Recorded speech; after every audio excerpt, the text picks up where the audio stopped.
तो फ्रेंड्स, आज के इस वीडियो में हम लोग देखने वाले हैं कुछ ऑब्जेक्टिव क्वेश्चन जो कि दोस्तों बेस्ड है आप लोगों के चैप्टर 1 जो कि हम लोगों ने पढ़ा है। ठीक है, ग्रामीण विकास भारतीय संदर्भ में ग्रामीण विकास का चैप्टर 1। ठीक है, उस पर बेस्ड कुछ क्वेश्चन हम लोग देखेंगे। तो ये चैप्टर दोस्तों 3 पार्ट में टोटल कवर हुआ है। ठीक है, अगर आप लोग उस वीडियो को नहीं देखे हैं, इस चैप्टर की वीडियो को नहीं देखे, तो उसका लिंक मैं इस वीडियो के डिस्क्रिप्शन बॉक्स में दे दूँगा, वहाँ से आप लोग उसको चेकआउट कर सकते हो, देख सकते हो। ठीक है, तो आज के इस वीडियो में हम लोग उस पर ऑब्जेक्टिव कुछ क्वेश्चन देखेंगे जिससे आप लोगों को थोड़ा क्लियर हो जाए कि किस टाइप के क्वेश्चन पूछे जाते हैं आप लोगों की यूपी लेखपाल के एग्जाम में। ठीक है, तो यहाँ पर फर्स्ट क्वेश्चन आप लोगों का है, भारत में कुल कितने गांव हैं। ठीक है, तो हम लोगों ने क्या पढ़ा था, भारत में कुल कितने गांव थे। तो भारत में कुल 64, यहाँ पर देख लिए 6,40,930 गांव हैं। कितने? 6,40,930 गांव हैं। भारत में कुल कितने गांव हैं? तो 6,40,930 गांव हैं। तो मैं यहाँ पर व्याख्या पढ़ दे रहा हूँ। यहाँ पर है, भारत एक ग्राम प्रधान देश है। 2011 की जनगणना के अनुसार भारत में कुल 6,40,930 गांव हैं।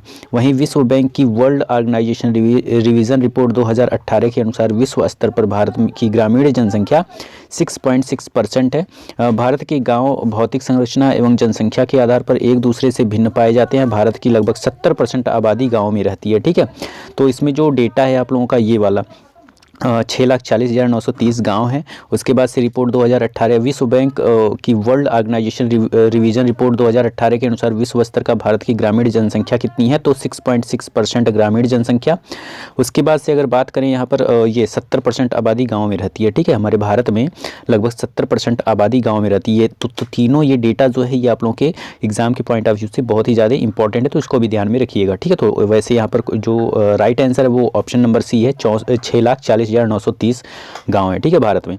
सेकंड क्वेश्चन देखते हैं। तो सेकंड क्वेश्चन आप लोगों का ये है, यहाँ पर दिया है, किस विद्वान ने ग्रामीण समुदाय को लघु समुदाय की संज्ञा दी है। तो हम लोगों ने क्या पढ़ा था, तो हम लोगों ने पढ़ा था रॉबर्ट रेडफील्ड जो है, इन्होंने ग्रामीण समुदाय को लघु समुदाय की संज्ञा दी है। ठीक है, ये ऐसे विद्वान हैं जिन्होंने ग्रामीण समुदाय को लघु समुदाय की संज्ञा दी है। ठीक है, तो इसके व्याख्या को हम लोग पढ़ लेते हैं।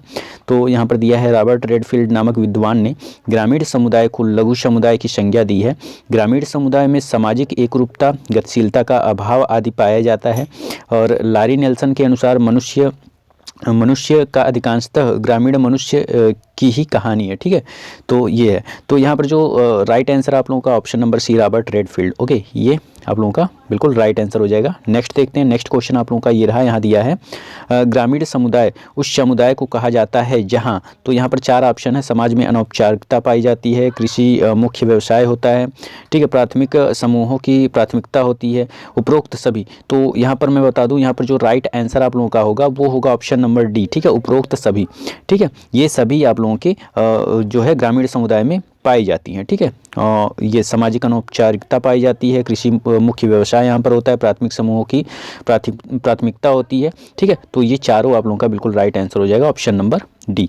ओके, नेक्स्ट देखते हैं। नेक्स्ट आप लोगों का ये रहा, यहाँ दिया है, उपनगरीय ग्राम वह ग्राम होता है जहाँ।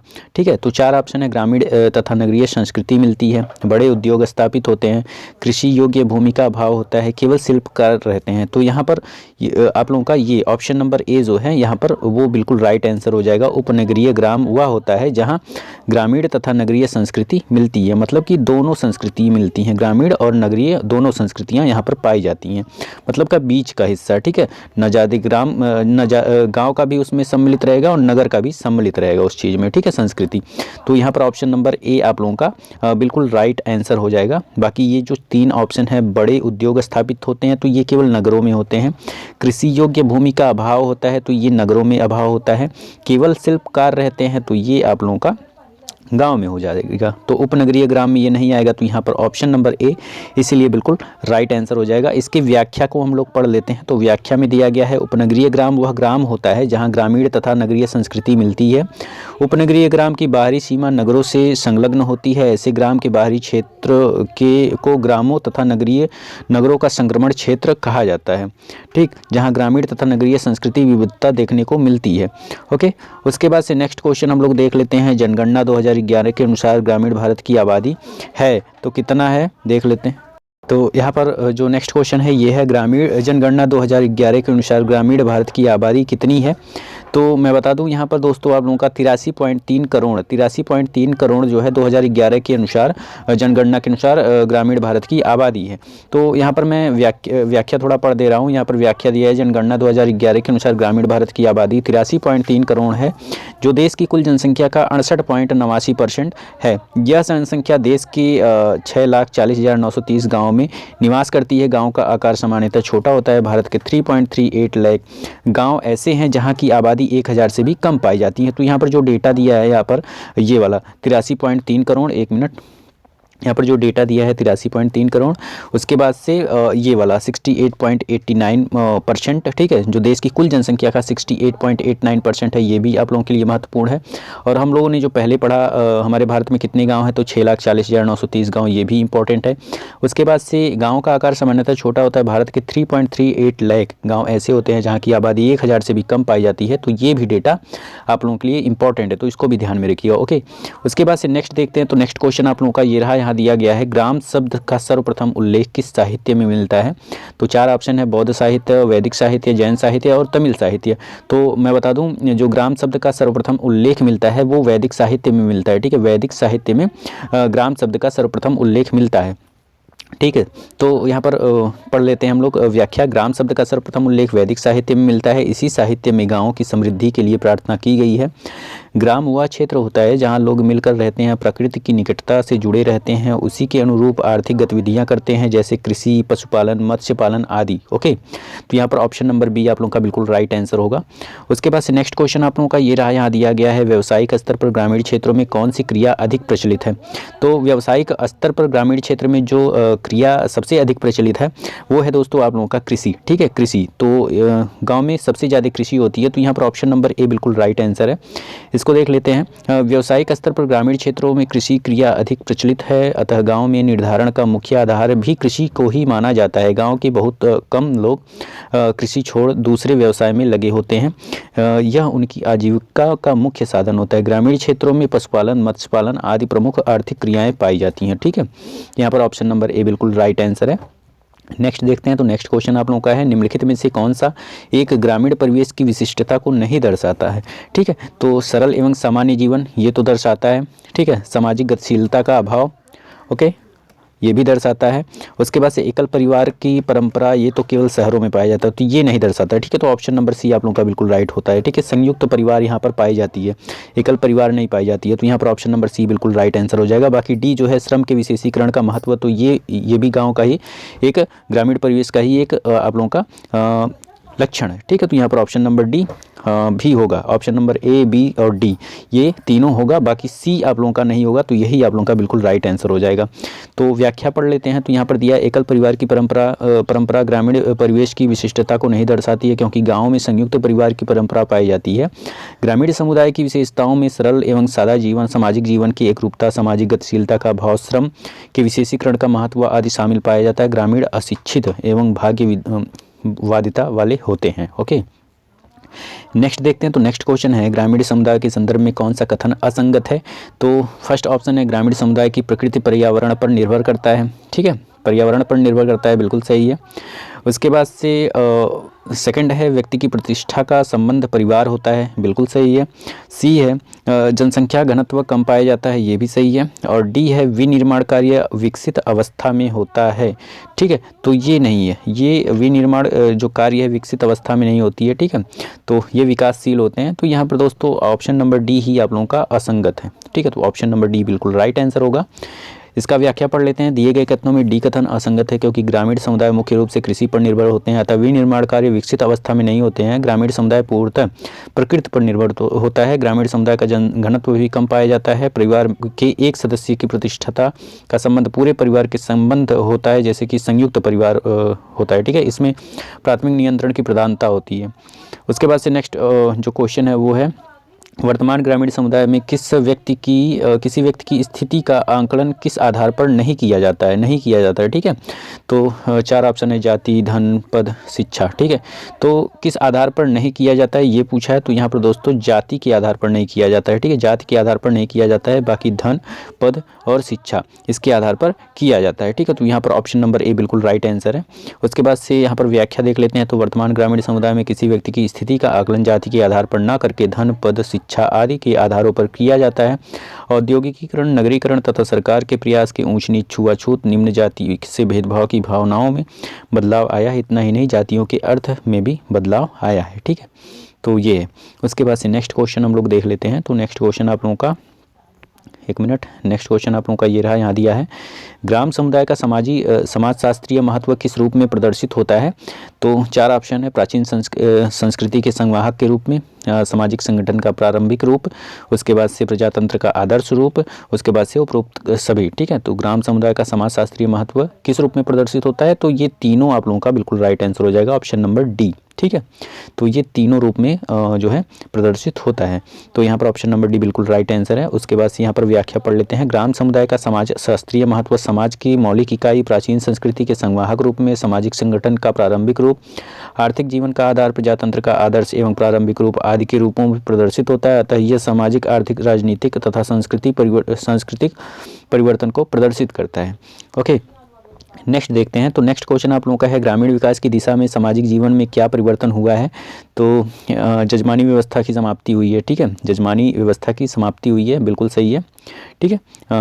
ये परिवर्तन हुआ है। उसके बाद से जातियों के परंपरागत संबंध कमज़ोर हुए हैं, ये गलत है, ठीक है। उसके बाद से है संयुक्त परिवार का विघटन, ये भी गलत है। उपरोक्त सभी, तो यहाँ पर जजमानी जो व्यवस्था है उसकी समाप्ति हो गई है, इसमें ये परिवर्तन हुआ है। तो यहाँ पर ऑप्शन नंबर ए जो है बिल्कुल राइट आंसर है, ठीक है। व्याख्या पढ़ लेते हैं। तो वर्तमान ग्रामीण विकास की दिशा में सामाजिक जीवन में प्रमुख परिवर्तन हुआ, जैसे जजमानी व्यवस्था की समाप्ति, विभिन्न जातियों की परंपरागत संबंध में बदलाव, ठीक है। उसके बाद से पंचायतों का प्रभाव, समाप्ति, ठीक, जाति संबंधित नियम कमजोर, संयुक्त परिवार का विघटन, ओके। उसके बाद से अंतर्जातीय विवाह का उल्लंघन आदि, योग्यता, कुशलता, आर्थिक, ठीक है, स्तरों पर भी बदलाव हुआ है, ओके। तो सॉरी, यहाँ पर ये आप लोगों का उपरोक्त सभी होगा, यहाँ पर ये ऑप्शन नंबर डी होगा, ठीक है। ऑप्शन नंबर डी, उपरोक्त सभी होगा, ठीक है। जजमानी व्यवस्था की समाप्ति भी हुई है, जातियों की परंपरागत संबंध कमजोर हुए हैं, संयुक्त परिवार का विघटन हुआ है, ठीक है। ये तीनों हुए हैं ग्रामीण विकास के सामाजिक जीवन में परिवर्तन, ठीक है। नेक्स्ट देख लेते हैं। नेक्स्ट क्वेश्चन आप लोगों का ये रहा, यहाँ दिया है, महाजनी प्रथा का सर्वप्रथम उल्लेख निम्नलिखित में से किस प्राचीन ग्रंथ में हुआ है। तो शतपथ ब्राह्मण, उपनिषद, रामायण, महाभारत, ठीक है। तो महाजनी प्रथा का सर्वप्रथम उल्लेख जो है वो आप लोगों का शतपथ ब्राह्मण में पाया जाता है, ओके। तो यहाँ पर ऑप्शन नंबर ए बिल्कुल राइट आंसर होगा। पढ़ लेते हैं। महाजनी प्रथा का सर्वप्रथम उल्लेख शतपथ ब्राह्मण प्राचीन ग्रंथ में मिलता है। इसके लेखक ऋषि याज्ञवल्क्य के थे। यह शुल्क यजुर्वेद का ब्राह्मण ग्रंथ है। वर्तमान में ग्रामीण आर्थिक जीवन में बदलाव आई है, अब लोगों को रोजगार के अवसर मिल रहे हैं, जिससे गाँव के महाजनों पर निर्भर नहीं रहना पड़ रहा है, जिससे महाजनी प्रथा समाप्ति की कगार पर है। यहाँ पर ऑप्शन नंबर ए शतपथ ब्राह्मण बिल्कुल राइट आंसर होगा। नेक्स्ट देखते हैं। ग्रामीण राजनीतिक जीवन में बदलाव के संदर्भ में यह कथन किनका है। जिन ग्रामीण क्षेत्रों में निम्न जातियों की लोगों की संख्या अधिक है, वे प्रमुख जातियों के रूप में संगठित हो गई हैं, ठीक है। तो MacIver, Srinivas, H M. Johnson, R K. Merton. तो यहाँ पर बिल्कुल राइट आंसर जो होगा वो होगा option number A, Srinivas, okay. व्याख्या पढ़ लेते हैं। आधुनिक समय में ग्रामीण के जीवन में राजनीतिक परिवर्तन हुआ है, इसमें उनमें राजनीतिक चेतना आई है। वे अब कमज़ोर समूह में नहीं बल्कि संगठित होकर दबाव समूह के रूप में चुने प्रतिनिधियों से अपनी मांगों को मंगवाने में सक्षम हुए। इसी को देखते हुए श्रीनिवास ने लिखा है कि जिन ग्रामीण क्षेत्रों में निम्न जातियों के लोगों की व्याख्या अधिक है, वे प्रमुख जातियों के रूप में संगठित की गई है, ठीक है। यहाँ पर श्रीनिवास जी आप बिल्कुल राइट आंसर हो जाएंगे, ठीक है। नेक्स्ट देखते हैं। तो नेक्स्ट क्वेश्चन है, समाज के व्यवस्थित रूप को क्या कहा जाता है। तो समाज के व्यवस्थित रूप को कहते हैं आप लोगों का सामाजिक संरचना, ठीक है। समाज के व्यवस्थित रूप को क्या कहा जाता है, तो सामाजिक संरचना कहा जाता है। तो ऑप्शन नंबर बी बिल्कुल राइट आंसर होगा, ठीक। नेक्स्ट देखते हैं, एक मिनट। नेक्स्ट जो क्वेश्चन है आप लोगों का ये रहा, यहाँ दिया गया है सामाजिक परिवर्तन का कौन सा कारक लोगों को के मकान की बनावट, खान पान, वस्त्र आदि को प्रभावित करता है? तो भौगोलिक कारक, जैविक कारक, जननांकीय कारक, प्रौद्योगिकी कारक।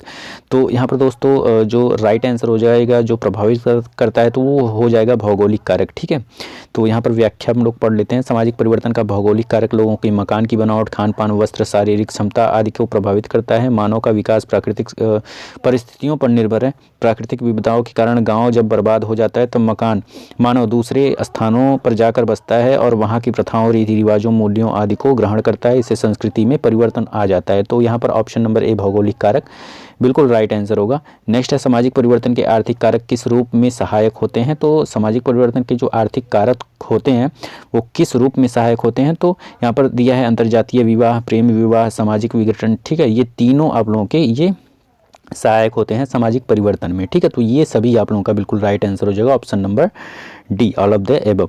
तो यहाँ पर आप लोगों का व्याख्या पढ़ लेते हैं। तो सामाजिक परिवर्तनों के आर्थिक कारक प्रेम विवाह, सामाजिक विघटन, अंतर्जातीय विवाह, सामाजिक संरचना में बदलाव आदि के लिए सहायक होते हैं। आर्थिक कारकों में उपभोग की प्रकृति, उत्पादन का स्वरूप, वितरण की व्यवस्था, आर्थिक नीतियों, ठीक है, औद्योगिकीकरण आदि शामिल होते हैं। यह आर्थिक कारक सामाजिक स्तरीकरण को प्रभावित करता है। ठीक है, उसके बाद से नेक्स्ट देख लेते हैं। नेक्स्ट क्वेश्चन है निम्न में से कौन सा सामाजिक परिवर्तन का कारक नहीं है?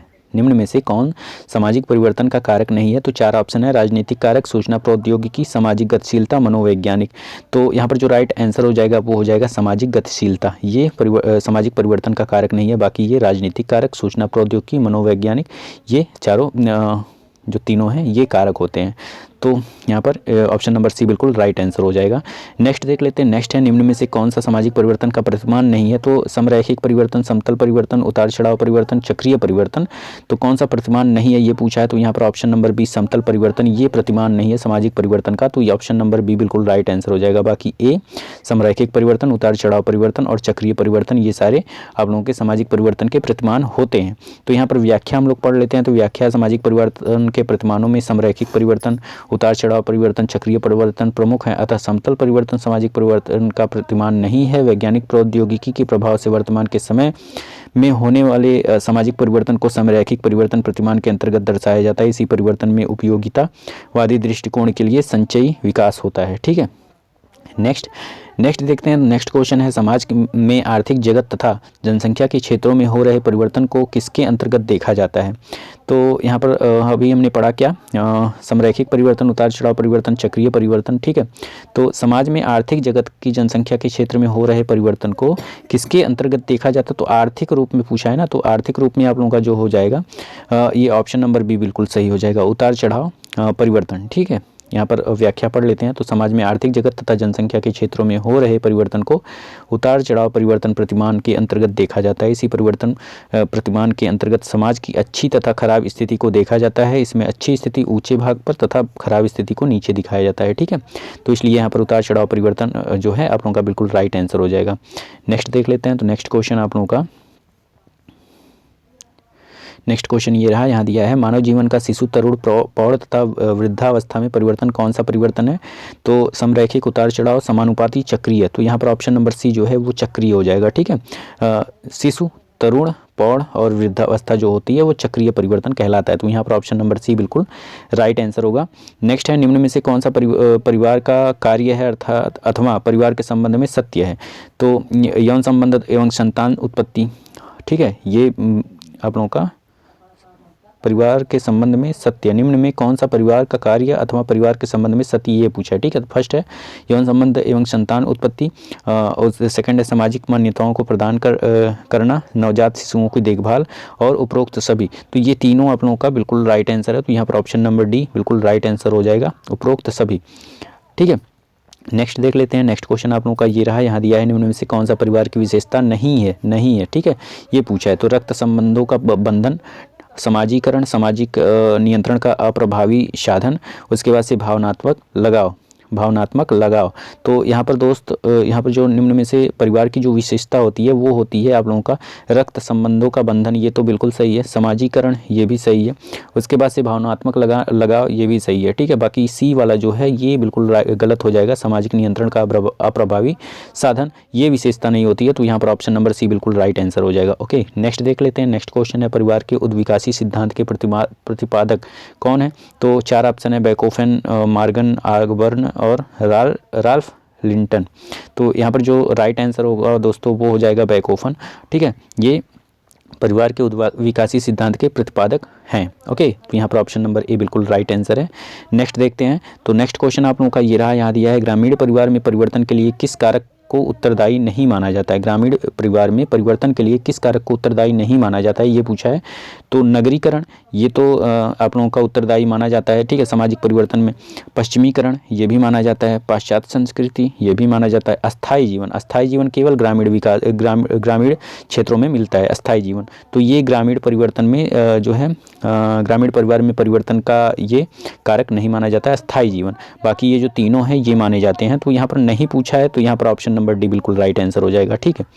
उसके बाद से नेक्स्ट क्वेश्चन हम लोग देख लेते हैं। तो नेक्स्ट क्वेश्चन आप लोगों का ये रहा, यहाँ दिया है निम्न में से कौन सा संयुक्त परिवार की विशेषता नहीं है? तो संयुक्त परिवार जो होती हैं वे विशाल आकार के होते हैं, ये तो है। साझा संपत्ति, ये भी है। नातेदारी व्यवस्था की कमी, सामूहिक एकता, ये भी है। बाकी सी वाला जो नातेदारी व्यवस्था में कमी है ये नहीं है, ठीक है। ये तो होती है नातेदारी व्यवस्था, ठीक है, नातेदारी व्यवस्था उसमें होती है संयुक्त परिवार में। यहाँ पर दिया है नातेदारी व्यवस्था में कमी होती है, तो यहाँ पर ऑप्शन नंबर सी ये बिल्कुल राइट आंसर हो जाएगा, ये नहीं है, ठीक है। नेक्स्ट देख लेते हैं। नेक्स्ट क्वेश्चन है निम्न में से कौन वंश, सत्ता एवं स्थान के आधार पर संयुक्त परिवार के प्रकार हैं? तो पितृवंशीय परिवार, ये तो है। एकाकी परिवार, ये नहीं है, एकाकी परिवार नहीं होता है। तो यहाँ पर ऑप्शन नंबर बी जो है, एक मिनट, निम्न में से कौन वंश, सत्ता एवं स्थान के आधार पर संयुक्त परिवार के प्रकार हैं? अच्छा, ये पूछा नहीं पूछा है ना, तो यहाँ पर पितृवंशीय परिवार ही हो जाएगा, ठीक है, पितृवंशीय परिवार। तो ये वाला बिल्कुल राइट आंसर हो जाएगा, ऑप्शन नंबर ए। ओके, नेक्स्ट देख लेते हैं। नेक्स्ट क्वेश्चन है दाएं भाग संयुक्त परिवार भारत के किस राज्य में पाया जाता है? तो बंगाल, हरियाणा, उत्तराखंड, आंध्र प्रदेश। तो यहाँ पर दोस्तों बंगाल में दाएं भाग संयुक्त परिवार भारत के बंगाल राज्य में पाया जाता है। तो यहाँ पर ऑप्शन नंबर ए बिल्कुल राइट आंसर हो जाएगा। व्याख्या पढ़ लेते हैं। दाएं भाग संयुक्त परिवार भारत के बंगाल तथा असम राज्य में पाए जाते हैं। इस परिवार में पुत्र की संपत्ति पर अधिकार पिता के मरने के पश्चात ही प्राप्त होता है। पिता के जीवित रहते पुत्र की संपत्ति मांगने का अधिकार नहीं होता है। इस परिवार में पुरुष एवं स्त्री दोनों संपत्ति के समान रूप से उत्तराधिकारी होते हैं। ओके, नेक्स्ट देखते हैं। नेक्स्ट क्वेश्चन है इनमें से कौन सा संयुक्त परिवार के विघटन का कारण नहीं होता है? तो व्यक्तिवाद, शिक्षा का प्रसार, सामान्य धार्मिक कर्तव्य और पश्चिमीकरण। तो यहाँ पर जो आप लोगों का व्यक्तिवाद है, शिक्षा का प्रसार है, पश्चिमीकरण है, ये तीनों जो हैं ये संयुक्त परिवार के विघटन का कारण होते हैं। बाकी ये जो है ऑप्शन नंबर सी सामान्य धार्मिक कर्तव्य ये नहीं होते हैं, ठीक है। तो यहाँ पर ऑप्शन नंबर सी बिल्कुल राइट आंसर हो जाएगा। नेक्स्ट देखते हैं। तो नेक्स्ट क्वेश्चन है वह प्रकृति जिसमें समाज का निम्न वर्ग उच्च वर्ग या प्रतिष्ठिता वर्ग का अनुसरण करता है तथा उस श्रेणी में शामिल होने के लिए प्रयासरत रहता है, क्या कहलाता है? तो ये कहलाता है संस्कृतिकरण। तो ऑप्शन नंबर ए बिल्कुल राइट आंसर होगा, ठीक है। नेक्स्ट है सरकार द्वारा किए गए वे कौन से प्रयास हैं जिससे संस्कृतिकरण की प्रक्रिया को बढ़ावा मिलता है? तो इसको देख लेते हैं। तो यहाँ पर 4 ऑप्शन है। पहला है आरक्षण की व्यवस्था, भूमि सुधार, मताधिकार का अधिकार और ये सभी। तो यहाँ पर दोस्तों ये सभी हो जाएगा। ये तीनों आरक्षण का व्यवस्था, भूमि सुधार, मताधिकार का अधिकार, ये तीनों आप लोगों के बिल्कुल राइट आंसर है। व्याख्या पढ़ लेते हैं। तो यहाँ पर स्वतंत्रता के पश्चात सरकार द्वारा सुधारात्मक कार्यक्रम तथा नीतिगत फैसले लिए गए जिसमें संस्कृतिकरण की प्रक्रिया को बढ़ावा मिला है, जैसे समाज के पिछड़े एवं निम्न जातियों के लिए किए गए आरक्षण की व्यवस्था, भूमि सुधार, मताधिकार का अधिकार आदि की महत्वपूर्ण भूमिका निभाई है। इसे नीतिगत उपायों से समाज में एक स्वतंत्रता का वातावरण तैयार हुआ है जिससे समाज परंपरावादी से ऊपर उठकर प्रगतिशील समाज बन गया है, ठीक है।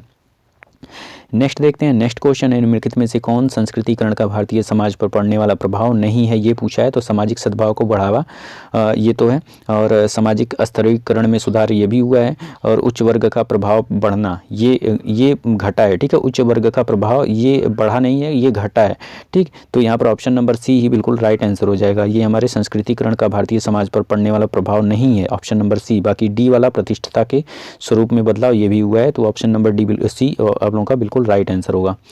यहाँ पर नेक्स्ट क्वेश्चन है, पश्चिमीकरण के प्रभाव से भारतीय समाज में विवाह की कौन सी प्रवृत्ति कम हुई है? तो विधवा पुनर्विवाह, ये भी कम हुआ है। ठीक है, विधवा पुनर्विवाह ये तो हुआ है, कम कहाँ हुआ। विधवा पुनर्विवाह जो है ये स्टार्ट हुआ है, प्रेम विवाह ये भी हुआ है, उसके बाद से अंतरजातीय विवाह ये भी हुआ है, बाल विवाह ये कम हुआ है, बाल विवाह। यहाँ पर ऑप्शन नंबर डी बिल्कुल राइट आंसर हो जाएगा। ठीक है, नेक्स्ट है, निम्न में से कौन पश्चिमीकरण के सकारात्मक प्रभाव हैं? स्त्रियों की स्थिति में सुधार, जाति प्रथा में परिवर्तन, रोजगार में विविध अवसर, ये सभी। तो ऑप्शन नंबर डी बिल्कुल राइट आंसर होगा। ठीक है, ये तीनों जो हैं ये सकारात्मक प्रभाव होते हैं। ठीक है, नेक्स्ट देखते हैं। तो नेक्स्ट आप लोगों का ये रहा, यहाँ दिया है जो कि लास्ट क्वेश्चन है हमारे इस वीडियो का, इस चैप्टर का। तो यहाँ दिया है, निम्नलिखित में से कौन आधुनिकीकरण की विशेषता नहीं है? तो सामाजिक विभेदीकरण, परंपरावाद का बढ़ना, सामाजिक गत्यात्मकता और सामाजिक संरचना में बदलाव। तो यहाँ पर जो राइट आंसर होगा, आधुनिकीकरण की विशेषता कौन नहीं है? तो परंपरावाद का बढ़ना। ठीक है, परंपरावाद का बढ़ना ये नहीं है, बाकी ये तीनों जो हैं, ये जो तीनों हैं ये आप लोगों के हमारे आधुनिकीकरण की विशेषता हैं। सामाजिक विभेदीकरण, सामाजिक गत्यात्मकता, सामाजिक संरचना में बदलाव, बाकी ये ऑप्शन नंबर बी नहीं है। ठीक है, तो यहाँ पर व्याख्या पढ़ लेते हैं। परंपरावाद का बढ़ना आधुनिकीकरण की प्रमुख विशेषता में शामिल नहीं है, क्योंकि आधुनिकीकरण में समाज की तार्किकता तथा वैज्ञानिकता को बढ़ावा मिला है। आधुनिकीकरण की विशेषता में सामाजिक गत्यात्मकता, पद की परिवर्तन, सामाजिक विभेदीकरण, संरचनात्मक परिवर्तन, नगरीकरण एवं औद्योगिकीकरण, नवीन विचारों का उदय तथा शिक्षा का व्यापक प्रसार आदि प्रमुख हैं। ठीक है, तो यहाँ पर ऑप्शन नंबर बी बिल्कुल राइट आंसर हो जाएगा, परंपरावाद का बढ़ना ये नहीं है। ठीक है, तो यहाँ पर टोटल 35 क्वेश्चन हमने ऑब्जेक्टिव के करवाए फर्स्ट चैप्टर के, जो कि ये दोस्तों ग्रामीण विकास भारतीय संदर्भ में ये चैप्टर का नाम था। अगर चैप्टर को आप लोग नहीं देखे हो, उसका वीडियो मैंने ऑलरेडी डाल रखा है, उसको आप लोग देख सकते हो। मैं उसका लिंक जो है इस वीडियो के डिस्क्रिप्शन बॉक्स में दे दूँगा, वहाँ से आप लोग उसको देख सकते हो। ठीक है, उसके बाद से आप लोग इस ऑब्जेक्टिव क्वेश्चन को सॉल्व कर सकते हो, जिससे आप लोगों का जो कॉन्सेप्ट है वो क्लियर हो जाएगा। ठीक है, तो चलिए, उम्मीद करता हूँ आप लोगों को ये वीडियो अच्छी लगी होगी। अगर इस ऑब्जेक्टिव क्वेश्चन के पीडीएफ आप लोग लेना चाहते हैं तो मैं इसका लिंक जो है डिस्क्रिप्शन बॉक्स में दे दूंगा, पीडीएफ का लिंक, वहाँ से आप लोग जाके उसको डाउनलोड कर सकते हो। ठीक है, तो चलिए मिलते हैं अगले वीडियो में, तब तक के लिए दोस्तों धन्यवाद।